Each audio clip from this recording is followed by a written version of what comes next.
বাণিজ্য এবং বস্ত্র ও পাট মন্ত্রণালয়ের উপদেষ্টা শেখ বশিরউদ্দিন বলেছেন, চাল মজুতে কোনো ঘাটতি নাই, তবে সরবরাহ ব্যবস্থায় ঘাটতি থাকলে সেটি নিরসনে সরকার সচেষ্ট রয়েছে। চাল আমদানি হচ্ছে দেশে যথেষ্ট পরিমাণ। গত ক্রয় কমিটিতেও আমি দেখেছি প্রায় 1 লাখ টন নতুন করে চাল আমদানি হয়েছে।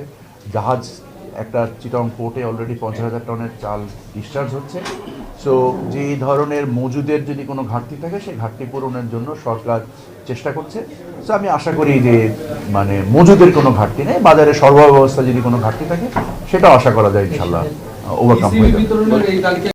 সোমবার বিকেলে রাজশাহী জেলা প্রশাসনের সম্মেলন কক্ষে টিসিবির কার্যক্রম নিয়ে একটি মতবিনিময় সভা শেষে সাংবাদিকদের প্রশ্নের জবাবে তিনি এসব কথা বলেন।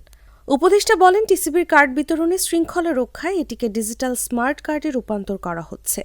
দেশের প্রকৃত প্রান্তিক জনগোষ্ঠীর মাঝে ভর্তুকি মূল্যে খাদ্যপণ্য পৌঁছে দেওয়ার জন্য দেশের বিভিন্ন অঞ্চল পরিদর্শন করে টিসিবিতে প্রয়োজনীয় সংশোধন করা হবে। প্রাথমিকভাবে ইনসাফ প্রতিষ্ঠা করা এবং আমরা যার বিনিময়ে প্রকৃত যারা উপকারভোগী প্রান্তিক জনগোষ্ঠীর যারা এই টিসিবির ভর্তুকি মূল্যে যে পণ্য পাওয়ার জন্য যাদের সঠিক বিভিন্ন রাজনৈতিক দুর্বৃত্তায়নের ফলে সঠিকতায় ঘাটতি ছিল, এই ঘাটতিকে সঠিক পথে আনবার জন্য প্রয়োজনীয় সংস্কার করা হচ্ছে।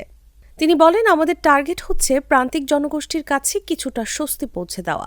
এতদিন পর্যন্ত যে বিভিন্ন রকমের রাজনৈতিক দুর্বৃত্তায়নের ফলে সঠিকতায় যথেষ্ট ঘাটতি ছিল, আমরা এই ঘাটতিটাকে সঠিক করতে আনার জন্যই আমরা এই প্রচেষ্টাটা চালাচ্ছি।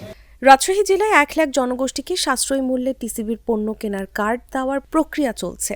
দেশের দারিদ্র্যসীমার নিচে বাস করা প্রায় 5 কোটি মানুষের মধ্যে অন্তত 1 কোটি প্রকৃত দরিদ্র জনগণকে আমরা এর আওতায় আনতে চাই।